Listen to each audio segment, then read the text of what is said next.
Everyone, welcome back to my channel. कैसे हैं आप सभी? आई होप कि आप सभी अच्छे होंगे। तो जी अभी मॉर्निंग का टाइम हो रहा है, दिन है आज मंगलवार का, और अभी सुबह का टाइम भी लगभग 7 सवा 7 बजे के करीब हो गया है। तो मोक्ष जा चुका है स्कूल, और बच्चे जब स्कूल चले जाते हैं तो थोड़ा सा फ्री हम हो जाते हैं। नहीं तो सुबह से जैसे बच्चे जो है रेडी करने होते हैं, तैयार करना होता है, टाइम पर नाश्ता बनाना होता है, उसके बाद थोड़ा सा जो है फुर्सत मिलती है आराम से बैठने की। क्योंकि जब हम उठ जाते हैं तो बस टेंशन रहती है कि बच्चों को स्कूल भेजना है। उसके बाद यहाँ पर मैं बना रही हूँ अपने लिए चाय। तो अभी टाइम भी 7:15 के लगभग हो गया होगा, क्योंकि 7 बजे से पहले ही आज मोक्ष की बस आ गई थी। उसके बाद थोड़ा सा जो है ना मतलब किचन को समेटा मैंने, क्योंकि फैल जाता है मॉर्निंग के टाइम में, और ख़ासकर करके जब बच्चे स्कूल जाते हैं तो सामान तो उठा करके रखने की फुर्सत होती नहीं है, कभी इधर कभी उधर बच्चे भी फैला देते हैं। मोक्ष भी यहीं पर ही था मेरे पास। तो सबसे पहले मैंने बनाई है अपने लिए चाय। तो सबसे पहले मैं पीऊँगी चाय, थोड़ा देर आराम से बैठेंगे, उसके बाद जो है बाकी और काम मैं करूँगी। तो मैंने मॉर्निंग में बनाए थे सुबह में दाल और चावल। तो अरहर की दाल मैंने बनाई थी, और अरहर की दाल के साथ चावल खाना ज़्यादा पसंद करते हैं सभी लोग, क्योंकि दाल और चावल तो सभी को पसंद है, हस्बैंड को भी, बच्चों को भी। बच्चों को खासकर करके मोक्ष को ज़्यादा ही पसंद है दाल और चावल। और वो तो येलो वाली दाल जो है ना बोलता है, एक जो धुली हुई उड़द होती है वो उसको अच्छी लगती है, और एक ये अरहर वाली दाल।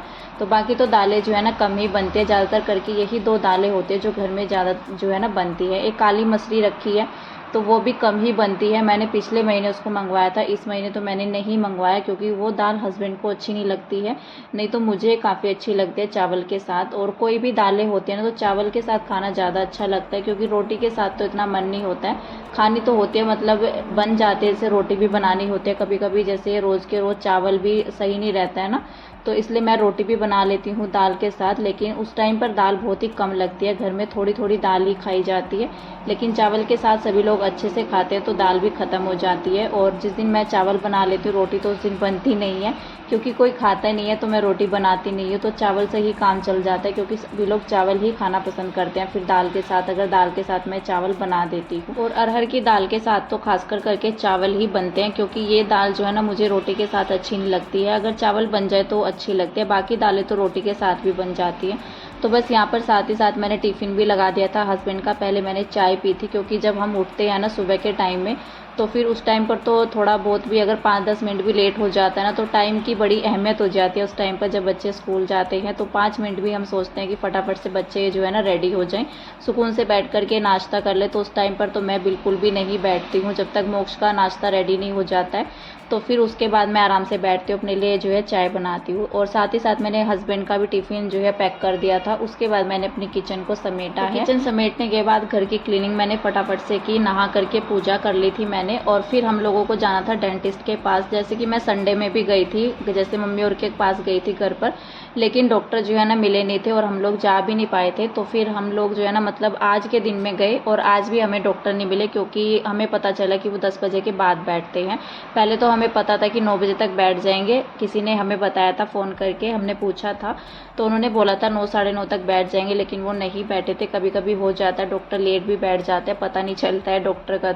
तो फिर हम लोग वापस आ गए थे, हमें वहाँ पर तो इतना टाइम लगा नहीं। और जैसे ही हम घर पर आए तो जो है ना रद्दी वगैरह सब इतना ज़्यादा बिखरा हुआ पड़ा है घर में, तो जितना भी फालतू सामान है आज ये सारा जो है ना घर से निकालना है, क्योंकि एक्स्ट्रा सामान जैसे पड़ा रहता है।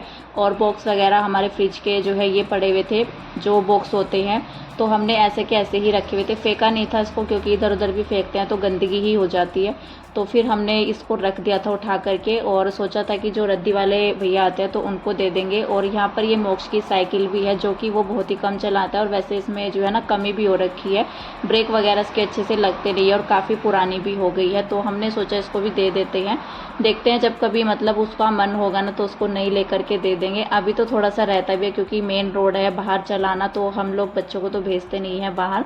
अभी मन भी था कि जैसे उसका बर्थडे आने वाला है तो बर्थडे पर उसको ले करके देंगे, लेकिन फिर मैंने ही मना कर दिया। हस्बैंड कह रहे थे कि उसको साइकिल ला करके देंगे, लेकिन फिर वही रहता है कि उसको चलाने नहीं देता है। और फिर छत पर थोड़ा बहुत जो है ना चला ले, लेकिन बच्चों का मन इतना ज़्यादा लगता नहीं है छत पर साइकिल चलाने का, तो उसको बाहर ही चलाना अच्छा लगता है। तो मैं सोच रही हूँ कि थोड़ा और बड़ा सा हो जाएगा ना तो शायद अगले साल या 1-2 साल बाद जो है उसको ले करके देंगे बड़ी सी साइकिल, और शायद 1-2 साल के बाद हम लोग अपना घर भी चेंज कर कर ले, हो सकता है। वैसे मतलब फ्यूचर में तो पता नहीं क्या होने वाला है, ऐसा हमने सोच रखा है। तो फिलहाल जितना भी घर में इकट्ठा सामान हो रखा था ना फालतू, जैसे काम लगा हुआ है और भी चीज़ें इकट्ठी हो जाते हैं, सारी ही हमने जो है ना दे दी है उनको, और खाली सा भी हो गया, जिससे सफाई करने में आसानी होगी। नहीं तो फिर सामान जो है ना कभी इधर उठा करके ही रखना होता है, जिससे कि एक्स्ट्रा सामान में जो है घर में और भी ज़्यादा भीड़ भाड़ हो जाती है और उतना ही ज़्यादा सफाई में भी हमें टाइम लग जाता है। जितना कम सामान होता है घर में उतना ही कम टाइम लगता है। अगर ज़्यादा सामान इकट्ठा करके हम रख देते हैं ना स्टोर करके कि चलो कभी ना कभी तो काम आ जाएगा, तो ये चीज़ें हम सोचते तो हैं कि काम आ जाएगा, लेकिन वो ऐसे के ऐसे ही रखा रहता है, वो काम में भी नहीं आता है और पड़े पड़े भी चीज़ें जो है ना बेकार ही हो जाती है। तो जितना भी फालतू का सामान, एक्स्ट्रा सामान घर में पड़ा हुआ था सारा ही उनको दे दिया। लोहे का भी सामान था तो सारा जो है ना घर से भी बाहर निकाल दिया है, जिससे कि जब क्लीनिंग होगी ना, काम जब पीछे से ख़त्म हो जाएगा, देखते हैं उसके बाद क्लीनिंग करेंगे, क्योंकि 1-2 दिन के बाद दोबारा से फिर काम लगने वाला है, क्योंकि लेंटर का भी अभी टाइम होने वाला है खोलने का, और लेंटर के बाद ही प्लास्टर वगैरह होगा, उसके बाद जो है पीछे की सफाई होगी। तो बस यहाँ पर अभी मैं किचन में आ गई हूँ। हस्बैंड लेकर के आए थे अभी दूध, जैसे कि हम डॉक्टर के यहाँ गए थे ना, तो वहाँ से तो लाना याद नहीं रहा, और फिर वो भैया आ गए थे रद्दी वाले, तो उनके पास टाइम लग गया, तो हस्बैंड गए थे दूध लेने के लिए। और यहाँ पर मैंने साथ ही साथ अभी दूध चढ़ा दिया है, और वो लेकर के आए थे समोसे, तो उनके साथ में जो है ना उनको वहाँ पर कोई मिल गया था हमारी रिलेशन से ही, तो रहते तो वो यहीं पर ही है, तो वो जा रहे थे सहारनपुर की साइड में ही, तो हस्बैंड के साथ फिर वो भी आ गए थे। चाय तो मैं बनाने ही वाली थी, क्योंकि मैंने तो नाश्ता किया नहीं था, तो मैंने फिर चाय थोड़ा सा और एक्स्ट्रा करके चढ़ाई। और समोसे की प्लानिंग तो पहले से ही थी, मैंने हस्बैंड को बोला था जब वो दूध लेने के लिए गए थे कि समोसा लेकर के आना, काफ़ी ज़्यादा जो है ना मन भी हो रहा था मेरा खाने का, तो वो 2 लेकर के आए थे। और हस्बैंड तो अभी जो है ना उन्होंने चिकनाई वगैरह सब जो है बंद कर रखा है, और चाय भी उन्होंने छोड़ ही रखी है, नाम मात्र के लिए जो है ना कभी कभार जैसे मन हो जाता है या कॉफ़ी ले लेते हैं, वो तो चाय तो नहीं पीते हैं।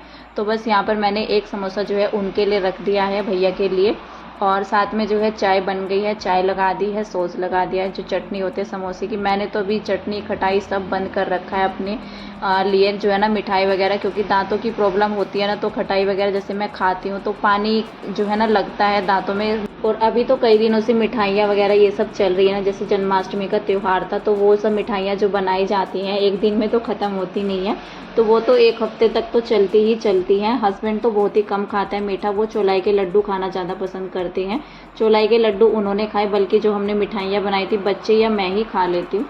तो मुझे लगा ऐसा कि शायद जो है ना ज़्यादा मिठाई खाने से भी दांतों में जो है ना दिक्कत हो जाती है, या खटाई वगैरह खाते हैं हम, चटनी सॉस वगैरह, तो किसी को शूट आता है किसी को नहीं आता। तो अभी तो मैंने कम कर दिया इसी वजह से कि शायद जो है ना इस वजह से दिक्कत ना हो गई हो, क्योंकि मीठा भी ज़्यादा खाया जाए ना तो दांतों के लिए सेफ़ नहीं होता है। तो बस यहाँ पर जो है ना अभी हस्बैंड तो चले गए थे, उनके जाने के बाद जो है ना मतलब वो भैया तो उनके साथ ही चले गए थे हस्बैंड के साथ ही।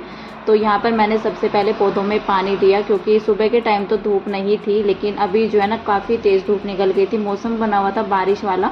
लेकिन फिर मैंने सोचा शायद बारिश हो जाएगी तो फिर पौधों में पानी डालने की ज़रूरत नहीं है, क्योंकि ज़्यादा गीली मिट्टी हो जाती है तो भी पौधे अच्छे से नहीं होते हैं। तो फिर तेज़ धूप निकल आई थी, मिट्टी भी सूख रही थी ना, तो मैंने पानी डाला नीचे पहले जा कर के।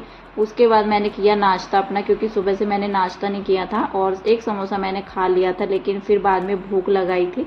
और किशु को मैं सुला करके आई हूँ, फिर मैं आ गई थी छत पर। काफ़ी देर के बाद, आधा 1 घंटा के बाद मैं छत पे आई हूँ। अभी किशु सो रखा था इस टाइम पर, तो मैंने सोचा छत जो है ना साफ़ कर देते हैं। और इस टाइम पर भी धूप जो है चली गई थी, काफ़ी कम वाली धूप थी, जो इतना ज़्यादा लगती नहीं है ना, तो इस तरह की धूप निकली हुई थी, और हवा भी काफ़ी अच्छी चल रही थी।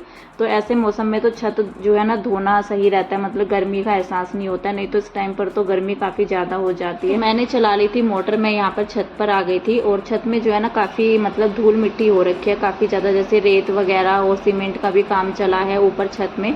तो वैसे तो जो है ना साफ़ हो गया था झाड़ू वगैरह लगा करके, लेकिन ईंटों का जो होता है ना चूरा सा, वो इकट्ठा हो रखा था। और जैसे बच्चे भी छत में आते हैं ना तो कपड़े गंदे हो जाते हैं कहीं, मतलब जैसे बच्चे नीचे बैठ के खेल लेते हैं, तो पूरा जो है ना पैरों में भी इस तरह से लग करके सारा सीढ़ियों से जो है नीचे जाता था। अभी मैंने सोचा इसकी जो है ना सफाई कर देते हैं, मन मेरा काफ़ी दिन से हो रहा था कि छत की जो है ना धुलाई करनी है। तो अभी तो फिलहाल मैं ये आधी छत ही धो पाई थी इधर की साइड से, वैसे इधर से ही गंदी ज़्यादा हो रही थी, उधर की साइड में इतना रेत वगैरह नहीं हो रखा था, यहाँ पर ज़्यादा इकट्ठा हो रखा था क्योंकि इधर की साइड में मसाला भी बनाया गया था। जो ईंटें जैसे दीवार बनाई जाती है उसका जो मसाला तैयार किया जाता है रेत सीमेंट का, तो वो इधर की साइड में ही बनाया गया था ना, तो पैरों में पूरा जो है ना चिपक जाता था और नीचे की साइड में जैसे जाते थे तो निशान वगैरह इस तरह से हो जाते थे। थोड़ा सा काम जो है और रह गया, सीढ़ियाँ भी फिर जो है ना टाइल्स वगैरह लग जाएंगी ना, छत वाली जो सीढ़ियाँ जाती हैं तो फिर इतना ज़्यादा पैरों में नहीं लगेगा, लेकिन मन नहीं होता है ना, तो फिर मैंने सोचा इसकी धुलाई कर देते हैं। और इस टाइम पर धूप निकल आई थी, बल्कि पहले इतना तेज़ धूप नहीं थी, तो मैंने जितना जो मुझसे हो पाया तो मैंने इतना इसको धुल दिया था। तो बस अभी मैं मोटर बंद करके आई, जितना पानी यहाँ पर इकट्ठा हो गया था इधर की साइड में पीछे जो है ना पानी इकट्ठा हो गया था, तो मैंने सोचा इसको भी साफ़ कर देते हैं। और जब मैंने यहाँ से छत साफ़ की ना तो काफ़ी सारा निकल करके आया, खासकर ज़्यादा करके जो है ना ईंटों का ज़्यादा रेत सा निकल करके आया था, जो कि छत जो है ना अच्छे से साफ़ हो गई थी। और घर के काम तो अगर जैसे सुबह से शुरू होते हैं ना, अगर रात भी हो जाए तो घर के काम ख़त्म ना होए। और साफ़ सफाई का काम तो ऐसा है, इसको कितना भी कर ले ये तो सिमटने में नहीं आती है। तो कहते हैं मतलब पूरा दिन जो है ना सुबह से जैसे उठ करके कामों में लगते हैं ना कोई काम निकल ही आता है। और मन अगर हमें आलस आ जाए, मन ना हो काम करने का, तो वो बात अलग है। लेकिन अगर रहता है ना कि यहाँ से भी साफ़ कर दे, वहाँ से भी साफ़ कर दे, तो उसके लिए तो 24 घंटे भी जो है ना पूरा दिन पूरी रात भी जो है कम पड़ जाए। कितना भी घर में सफाई कर लो तो सफाई का काम ख़त्म ही नहीं होता है।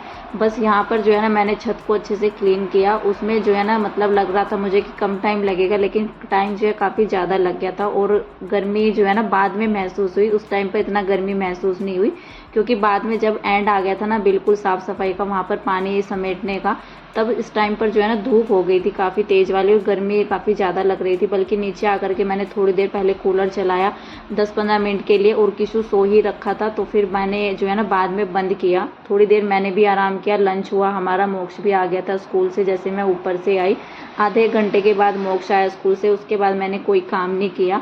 और थोड़ा सा रेस्ट करने के बाद, बल्कि अभी मोक्ष जो है टीवी देख रहा है, 2:30 बजे से तो ऊपर टाइम हो रखा है, अभी 3 बजे के करीब। तो मैंने सोचा यहाँ पर जो है ना अपना सूट कटिंग कर लेते हैं।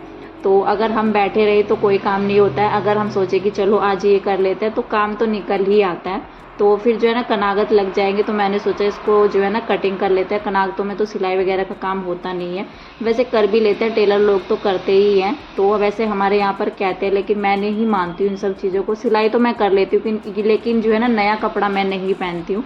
नया कपड़ा तो कनागतों में बोलते हैं, जैसे कनागत लग जाते हैं तो उसमें नहीं पहनते, तो सिलाई तो मैं कर लेती हूँ फिर भी। तो बस यहाँ पर जो है ना मैंने सूट कटिंग के लिए, ये सूट मैंने आप सभी को पहले भी दिखाया था अपनी वीडियो में, लेकिन मैंने इसको कट नहीं किया था। और जो मैंने पिस्ता कलर का सूट कल के व्लॉग में दिखाया था वो मैंने कट करके जो है उसकी सिलाई हो गई है। तो जब वो सूट प्रॉपर सिल चुका है उसके बाद यहाँ पर दूसरे सूट की मैं कटिंग कर रही हूँ, नहीं तो फिर जो है ना पड़े पड़े रह जाते हैं कपड़े, टाइम का कुछ पता नहीं चलता है कब हमें टाइम लगे। तो जब भी टाइम लगता है मुझे इस तरह से जो है ना, फिर 2 सूट काट करके तो मुझे कोई फ़ायदा था नहीं, तो मैंने सोचा जब सिलाई करेंगे तभी इसकी कटिंग भी करेंगे। तो यहाँ पर देखती हूँ मैं जितना जो है ना सूट सिलेगा, मतलब कटिंग होएगी जितना भी होएगी, तो उतना जो है आराम से कटिंग कर लूँगी। लेकिन किशु मुझे यहाँ पर करने नहीं दे रहा था, तो मैंने पैंट की कटिंग नहीं की थी इसकी, बस सूट की ही कटिंग कर ली थी। तो बस यहाँ पर जो है ना जो कंधे होते हैं वो 7 इंच के, इसका तो मतलब मैंने पहले भी बताया था 7 इंच के कंधे रख करके, बाकी जो है 5-5 इंच का गैप दे करके मैंने कमर की और हिप की नाप लगा ली थी। उसके बाद जो पीछे वाला जो है मतलब कपड़ा होता है, पीछे वाला हिस्सा होता है, उसको मैं फ्रंट वाले हिस्से से ही रख करके कट कर लेती हूँ, क्योंकि नाप तो सेम ही होती है पीछे वाले हिस्से की। बल्कि गला थोड़ा सा मैं नाप करके देख रही थी पहले, जो फ्रंट वाला है, क्योंकि जिसमें कढ़ाई रहती है ना तो फिर थोड़ा सा रहता है कि कहीं बड़ा ना हो जाए, ज़्यादा बड़े गले भी अच्छे नहीं लगते हैं, तो मैं वही नाप रही थी। और आजकल जितने भी मैंने सूट सिले हैं ना सब में मैंने छोटा ही गला रखा है, डीप नेक किसी में नहीं बनाया है। पीछे वाला मैं फिर भी बना लेती हूँ, लेकिन फ्रंट वाला जो है ना मुझे अच्छा नहीं लगता है। तो ब्लाउज़ में तो चल जाता है, ब्लाउज़ में अच्छा लगता है, लेकिन सूट में ज़्यादा डीप गला मुझे अच्छा नहीं लगता। पहले तो मैं थोड़ा सा सूट में भी कर लेती थी, लेकिन अभी मुझे आदत सी नहीं रही है, अच्छा नहीं लगता है मुझे। तो बस यहाँ पर अभी मैंने सूट की कटिंग कर ली थी, पैंट कटिंग मैंने छोड़ दी थी क्योंकि किशु नहीं करने दे रहा था। बस यहाँ पर जो है दोपहर के लंच के बर्तन थे, इनको मैं समेट ले रही हूँ। फिलहाल आज की इस वीडियो का एंड कर देते हैं यहीं पर, मिलते हैं आपसे नेक्स्ट वीडियो में, तब तक के लिए bye bye, take care and thank you.